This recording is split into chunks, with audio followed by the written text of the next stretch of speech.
옆에 저지라는 섬이 있습니다. 이 섬은 7년간 무범죄 기록을 가지며 유럽에서 가장 안전한 지역 중 하나였다고 하는데요. 하지만 2011년 8월 이 기록은 무참히 깨졌습니다. 폴란드인이었던 데미안 레조프스키는 폴란드에서 우연히 이자벨라라는 여성을 만나 서로가 첫눈에 반하게 됩니다. 두 사람은 곧바로 연애를 시작했고 나중에 같이 살기 시작했어요. 그리고 2004년 데미안과 이자벨라는 뉴저지의 세인트 헬리어로 이주했고 그 섬에서 새로운 삶을 시작하게 됩니다. 동거 생활 1년 후 이 커플은 부부의 연을 맺어요. 그리고 얼마 안 가 둘 사이에 금쪽 같은 두 아이까지 생깁니다. 첫째 딸 킹카 레조프스키, 둘째는 아들 캑퍼 레조프스키. 그렇게 아이까지 낳으면서 아빠 데미안은 좋은 남편, 좋은 아버지가 되기 위해 노력했어요. 하지만 그의 행동은 2011년 6월부터 급격히 변하기 시작합니다.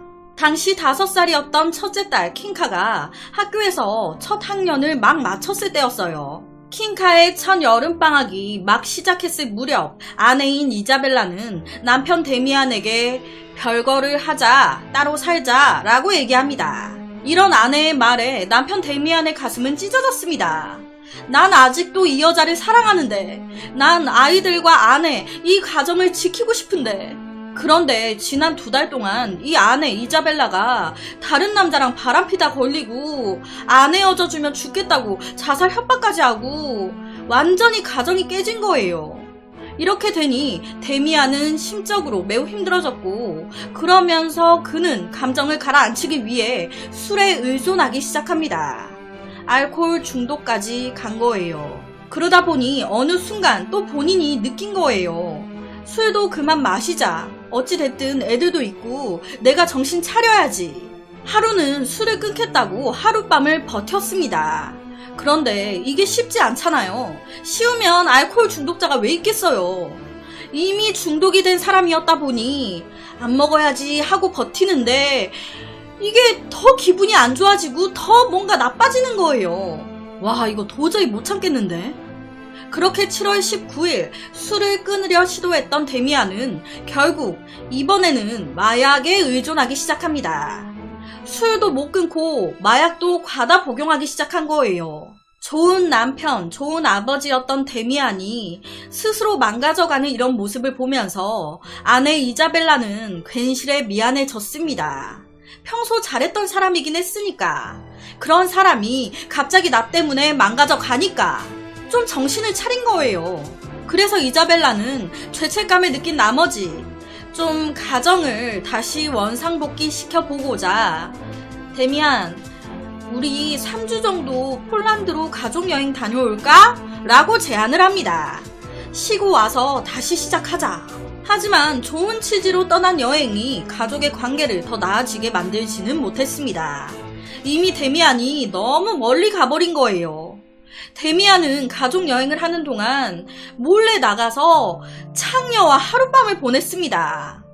가족과 시간 보내자고 간 여행에서 창녀랑 나뒹굴고 있어.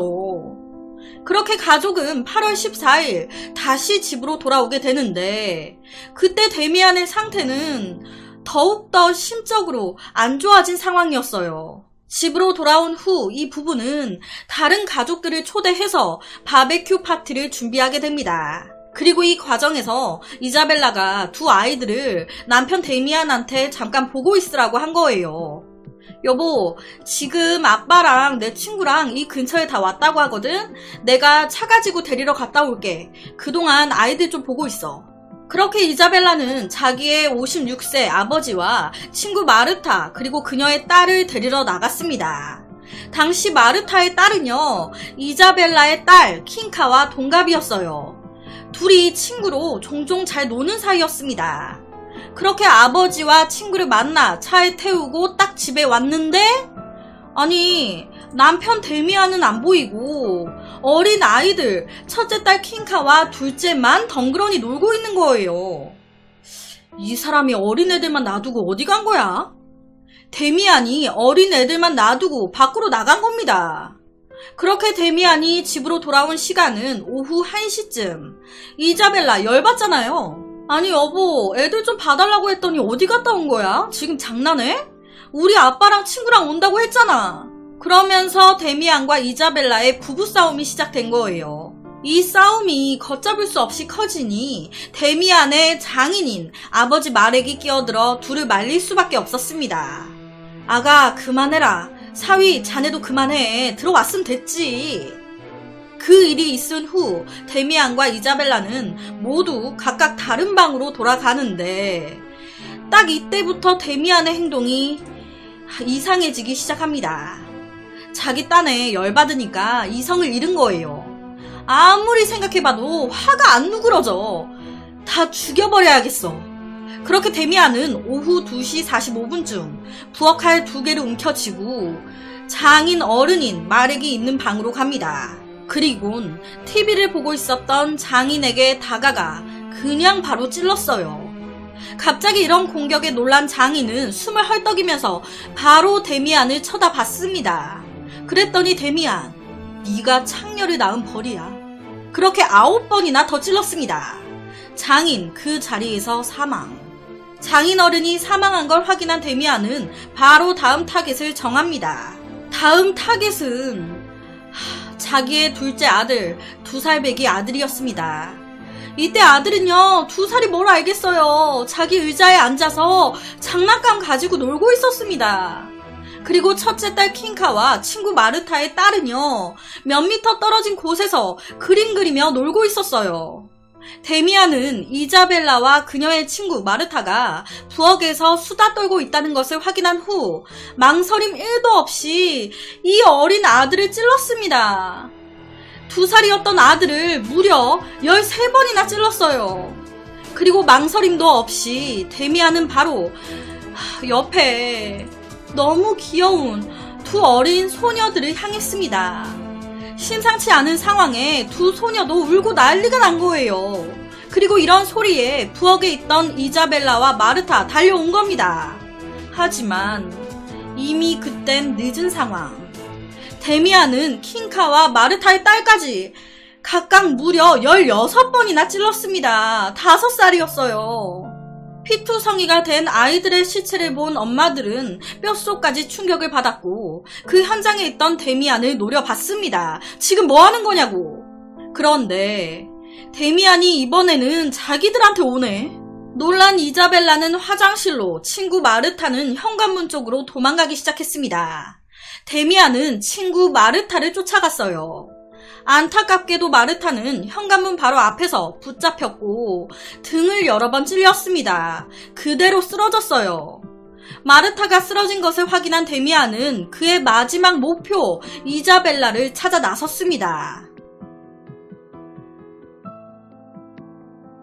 야, 이자벨라, 이거 문 열어.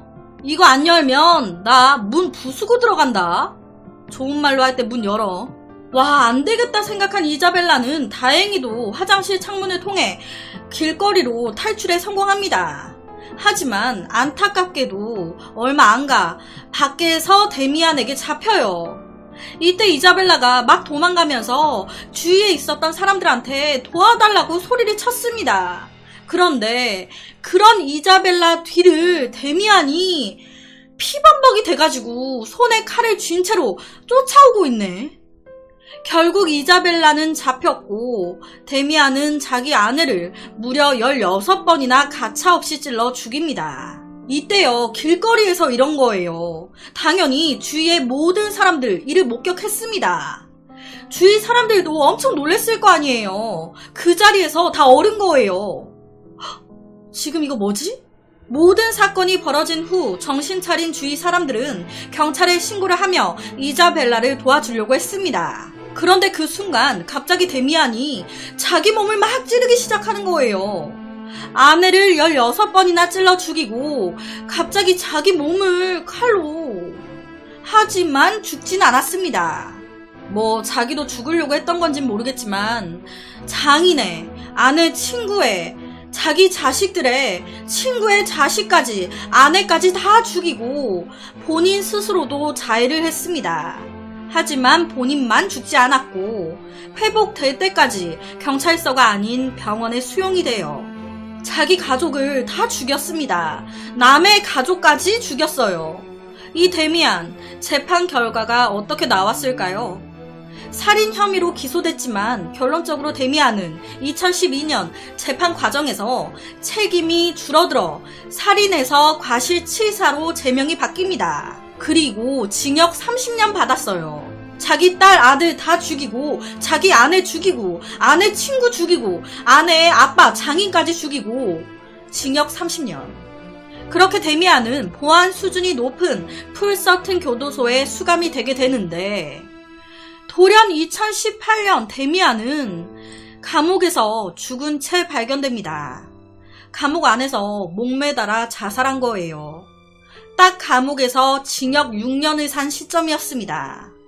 이렇게 가해자, 피해자 모두 사망해버린 건데, 실제 당시 법무장관은 이 사건에 대해서 이렇게 얘기를 했다고 해요. 이 사건은 결혼 생활의 실패를 인정하지 못해 가족을 유지할 수 없다면 가족을 끝내야 한다고 결정한 남자가 일으킨 비극이었습니다. 라고. 이 어린 아이들, 참 정말 너무 안타까운 사건입니다. 그래서 오늘은 한 가정의 아빠이자 남편 그리고 살인마가 저지른 말도 안 되는 끔찍한 살인사건을 가지고 왔습니다.